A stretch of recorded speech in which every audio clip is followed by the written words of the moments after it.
Halo semua. Nah, hari ini kita bakal belajar priority queue ya. Priority queue. Oke.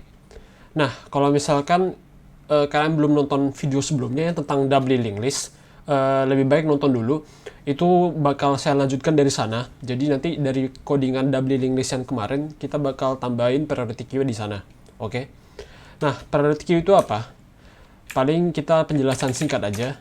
Jadi kalau misalkan queue barisan ya, antrian. Jadi kalau misalnya kita punya sebuah antrian, misalkan saya punya antriannya ini orang 1, ini orang 2, orang 3, orang 4, orang 5. Nah, kalau misalkan antrian itu anggapan ada orang ke-6 datang nih. Pasti dia bakal masuk ke belakangnya orang ke-5 gitu. Oke, 6. Nah, kalau misalkan antriannya ada yang keluar atau ada yang mau selesai gitu kan ya. Nah, pasti keluar satu gitu. Oke. Jadi konsep dia dari si queue ini adalah FIFO ya. Jadi first in first out. Jadi orang yang pertama kali masuk dia pasti pertama kali keluar gitu. Oke. Itu konsep dari queue. Nah, terkadang kita ada namanya priority queue. Jadi kalau misalkan saya pakai konsepnya itu di rumah sakit lah ya. Misalkan di rumah sakit. Misalnya di rumah sakit ada orang yang kita ada 3 tipe gawat darurat nih. Misalkan ada gawat darurat 1, ini masih biasa aja. Ini 2, ini udah parah. Ini 3 udah parah banget nih. Sangat parah gitu.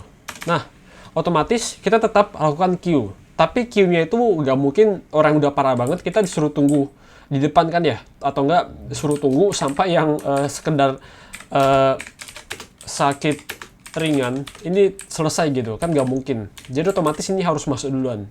Oke. Nah, cara kerja gimana? Misalkan nih di rumah sakit ini si priority queue. Nah, otomatis sudah ada orang sakit ringan, misalkan ada 3 nih. Nah, karena dia 3-3 sakit ringan, kita nggak peduli dia maunya di mana gitu. Kita tetap lakuin aturan queue biasa. Jadi kalau misalkan satu yang ini duluan datang, ya otomatis satu sisanya itu akan di belakang gitu. Oke ya. Nah, misalkan udah ada 3 orang ini. Terus tiba-tiba orang kedua yang punya sakitnya sedang datang gitu. Ya, otomatis dia bakal pindah ke sini. 2. Jadi dia nggak bakal di belakangnya satu lagi gitu. Oke, dia langsung pindah ke depan. Ya. Nah, kalau misalkan ada orang kedua lagi datang, nah dia bakal pindah kemana? Dia bakal pindah ke sini. Karena anggapannya prioritas mereka sama nih. Tapi yang datang duluan siapa? Orang pertama kan ya? Gitu. Nah, tapi kalau misalnya ada 3 yang datang, otomatis nanti 3 bakal di paling depan gitu. Jadi yang di pop tetap sama. Cara keluarinnya, cara popnya, cara delete, itu sama, tetap pop headnya ya, head. Jadi selalu yang paling depan yang kita pop. Ya, gitu. Nanti 3 keluar, nanti 2-nya keluar, dan seterusnya gitu ya. Oke. Nah, harusnya itu konsep dari priority queue sederhana. Paling kita coba bikin aja. Nah, di sini ada codingan yang sebelumnya, di video sebelumnya sudah saya ajarkan tentang double linked list. Kita paling mau tambahin aja satu lagi buat si push mid. Jadi kita ke bawah push tail-nya aja, kita tambahin aja satu void push mid. Oke. Nah, berarti di sini kita perlu integer val. Oke. Nah, di sini aku bikin satu struct aja. Satu node kosong. Nah, ini nodenya ini isinya itu adalah si pref sama struct node bintang current. Oke. Kenapa gitu? Nah, jadi misalkan kita punya linked list nih, ya. Kita kan mau misalkan isinya itu di misalkan ini headnya ya. Ini itu headnya. Ini jalan keluar ya. Ini jalan keluar. Oke. Nah, kita mau codingan kita jalan dong. Kalau misalkan aku input 2, dia bakal masuknya ke sini kan ya. 2 gitu. Nah, cara jalannya berarti aku butuh lihat dong. Kalau misalkan tiba-tiba ada nomor 2 lagi, dia butuh masuk di dalam sini dong. Ya nggak sih? Nah, jelasnya aku butuh yang namanya pref sama current. Ya. Biar apa?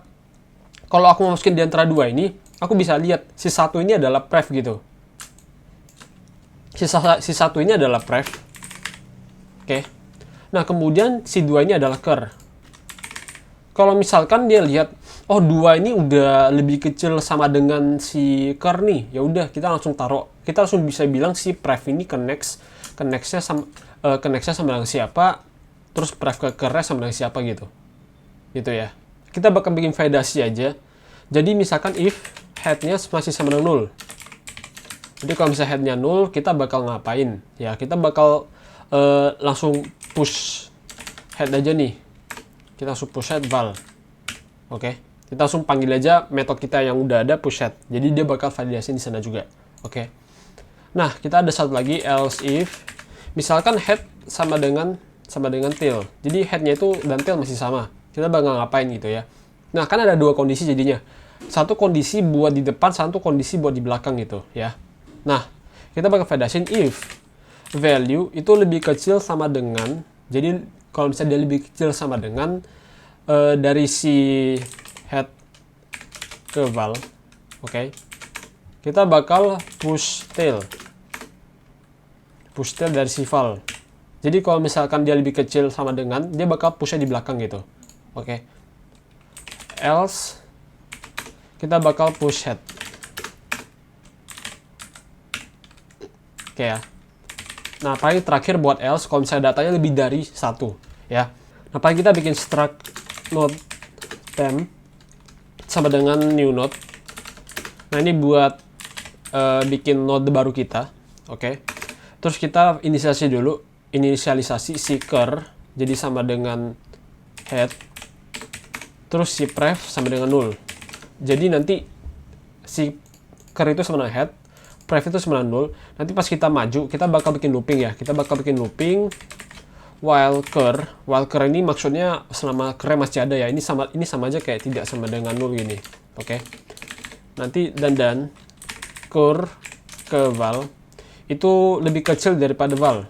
Jadi kalau misalkan value yang kita mau input itu masih lebih kecil, ya masih lebih besar daripada yang sekarang, kita bakal maju gitu ya. Nah, cara majunya kita langsung bilang pref sama dengan ker, baru kernya sama dengan ker ke right, biar ke kanan gitu ya. Oh ya, ini ada yang salah, ini harusnya bukan head ya, tapi ini tail, karena awal mula queue kita kan di tail, ujung keluarnya baru di head. Oke. Nah, kita tinggal bikin aja if kernya masih sama dengan tail ya. Kalau dia bisa kernya masih sama dengan tail, kita bakal push tail si val. Oke. Else if kalau prefnya sama dengan head, itu berarti datanya di ujung kan, berarti dia prioritas paling pertama gitu. Oke. Berarti prioritas paling pertama kita bakal push head si val. Oke. Terus kemudian else-nya aja, kalau misalkan dia berada di tengah-tengah gitu kan ya. Nah, berarti kita bakal bilang aja nih, mulai dari prefnya aja dulu. Pref ke right itu sama dengan si temp data barunya ya. Terus kita bakal bilang temp ke left itu sama dengan si pref. Oke. Kemudian kita bakal bilang lagi si ker ke left sama dengan temp, baru temp ke right sama dengan si ker ya. Jadi otomatis dengan 4 line ini kita ada hubungin si temporary yang baru ini kayak. Nah, harusnya ini udah bisa nih, kita bisa cobain aja. Kita bakal push mid nih, kita misalkan 1, ini random aja ya, misalkan 3, 2. Oke. Terus kita coba jalanin aja. Nah, bener ya. Jadi harusnya 1 masuk duluan nih. Terus ada datang 2, ada datang 3. Jadi otomatis 3-nya bakal di depan gitu. 3, kemudian ada datang 2, 2-nya ada kan di belakang gitu. Di tengah-tengah gitu ya. Oke. Nah, harusnya buat priority queue konsepnya kayak gitu, dan cara codingnya juga mirip kayak gitu.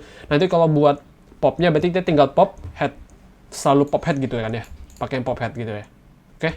Kalau misalnya ada yang mau nanya, silahkan tanya di komen aja. Terima kasih.